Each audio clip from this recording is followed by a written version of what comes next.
Hopefully it doesn't take too long. I can multitask. No, that's fine. Okay. So welcome to the Manny Project. I have my sister here.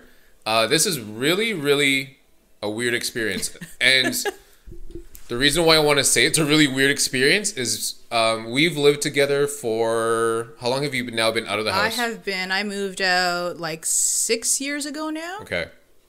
So for 27 years of my adult life... You're dating both of us, sure. What? Oh, sorry. Yeah. For 27 years of my life, yeah, I have never talked to you probably on a more extended period of time about any specific topic ever in our life. Fair. So, not to say that we don't talk. We don't, yeah. We just don't have, like, you know, I anticipate this will probably be at least an hour straight or so about various things. Yeah. So, yeah, it has been a while since we've done something like this. Yeah. A while or first time ever? I think I think this is probably the first time ever we've had deep conversation in person together. Yeah. I don't know if that's a good or a bad thing. It's just a thing. Yeah, no, it's just a thing. Yeah. I think some siblings are like that. Right. There are some siblings that are just like a little more distant, then like they don't physically like touch each other, like kind of like us a little bit. Like we'll hug if we need to and like kiss cheeks. Well, it's interesting that you bring that up actually, because I think our upbringing, being a brother and sister, being 5-6 years apart, is very different from what I'm hearing a lot of other siblings grew up, like in terms of their environment and how they connected or, you know, got along with each other. Yeah. So we got along, I think, pretty well. Yeah, no, we weren't like, you know, punching each other or scratching at each other or anything like that. But I mean, we did fight when we were younger. We used to wrestle.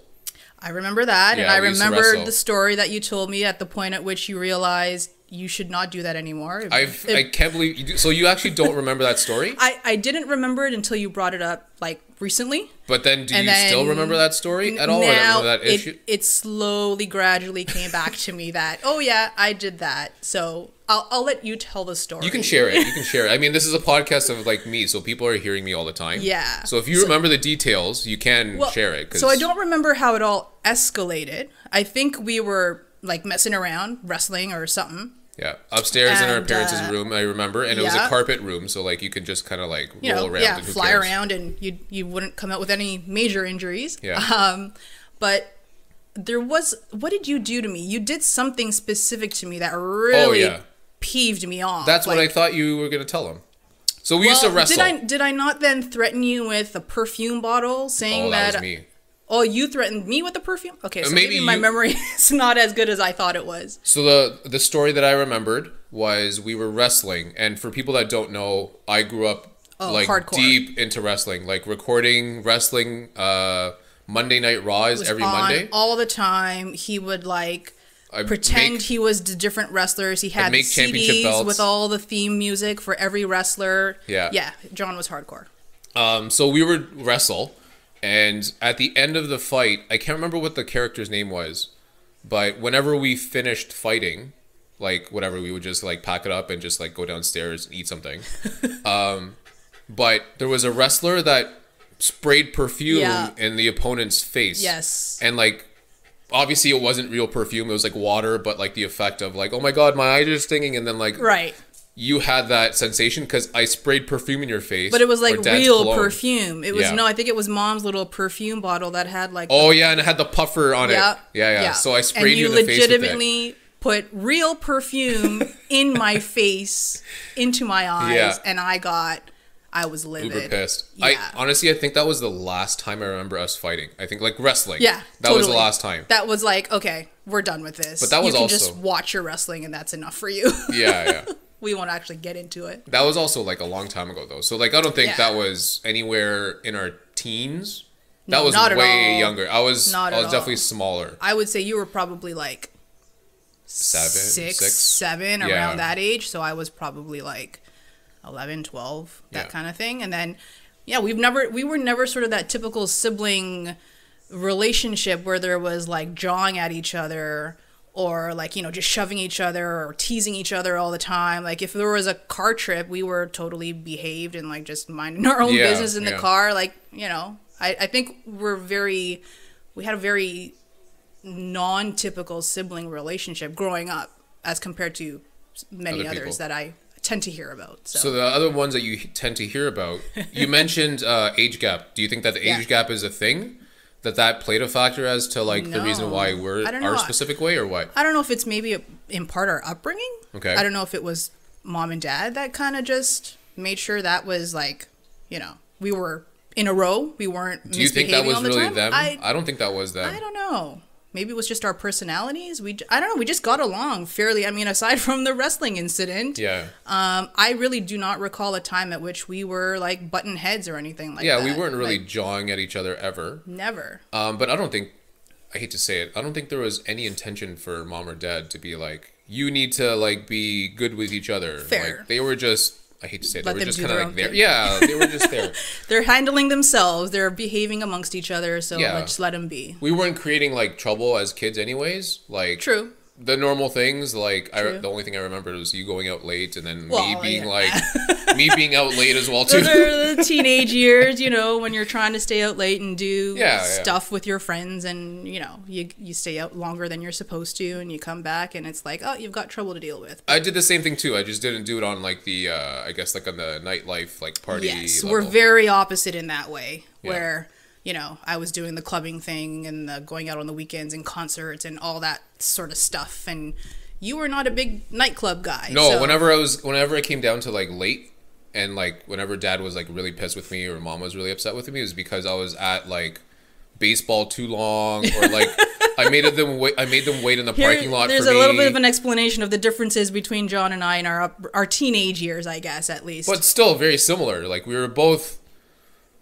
I don't know. We both stretched the rule quite a lot, but in two different ways. Like I just did it like in a sport, and you did it with your friends. Like it happens. Fair enough. So welcome to the Manny Project podcast. Again, this is gonna be a weird experience, and I already feel it like kind of in here because it's like something I'm not used to doing with you. Like we don't talk about it in depth.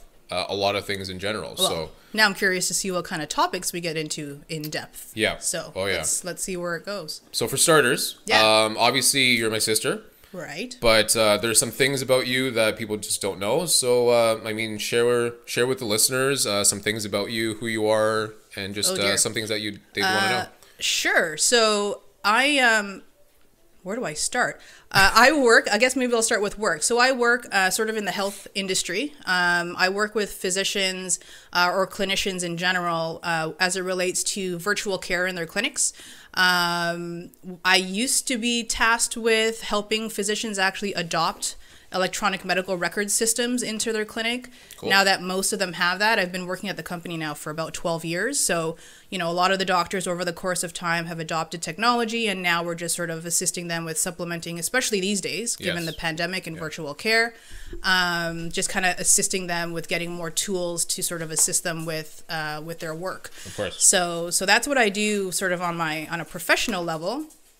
On a more, I guess, hobby / more trying to do a self-business type thing. I'm like I do photography, again, sort of hobby / sometimes I do weddings, sometimes I do showers, sometimes I do birthday parties, family photos, that kind of thing. So that's sort of ad hoc as it comes up. Yep. Huge Raptors fan. Obviously that runs through the family. The flags, we have both flags hanging up here. I've got my stock of Raptors championship stuff at home. Your inventory?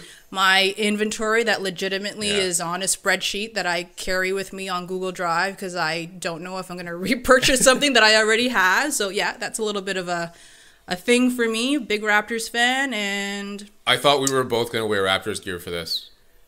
I didn't have to talk to you about it, but I thought you were. I was about to. I had my OVO Raptors championship shirt ready to go, and then I remembered, nope, we're going to be recording in the basement. So I put on a hoodie instead just to kind of keep me warm as we chat. But I woke up this morning, you texted me and you said, I will be there for about 10ish. Yeah. I woke up, got out of bed, and it was like -3 or -4 degrees, and I put on a sweater right away. So I didn't want to do any of that business. Exactly. Not taking any risks, just wearing a t-shirt. But I do have Raptors hoodies. I just, of course. I went with the Nike Be Proud line today. Kind of keep it instead. clean. Yeah. Cool. Anything else you think you'd want to share? Big Raptor fan. You're basically a shoe collector. I don't want to actually, share that with you. So I do have my phone open right now because I am trying to, for those of you who are sneakerheads, trying to purchase a pair of Jordans this morning. And Foot Locker's website is, just as great as it always is every Saturday morning when there's a Jordan drop. So I'm currently waiting for confirmation that I've actually added these shoes successfully to my basket. But the Jordan, I wouldn't even say necessarily it's just Jordans, but I think predominantly Nike. You're into the shoe game, yeah. Definitely hard in the shoe game. Yeah, it's taken up a lot of space in the condo. So there's now just sort of stacks of boxes off to the side in our office space. Yeah. But yeah, it's a interesting game to get into because it is literally never ending. There's releases every single week, so I try not to get too go too deep. Yeah, get too buried in that, but I think it might already be perhaps too late. So as far as a sneakerhead, do you enjoy, so I know Richard really enjoys collecting. Yes. Are you more into the collecting or are you more into the resale? So I know a lot of people are into the resale. Yeah, so I do have, I'm sure some of the folks out there listening might know of StockX, the application or the service whereby which you could look at the value of your sneakers and or resell them. So I have that app just to kind of keep track of my inventory and I'm interested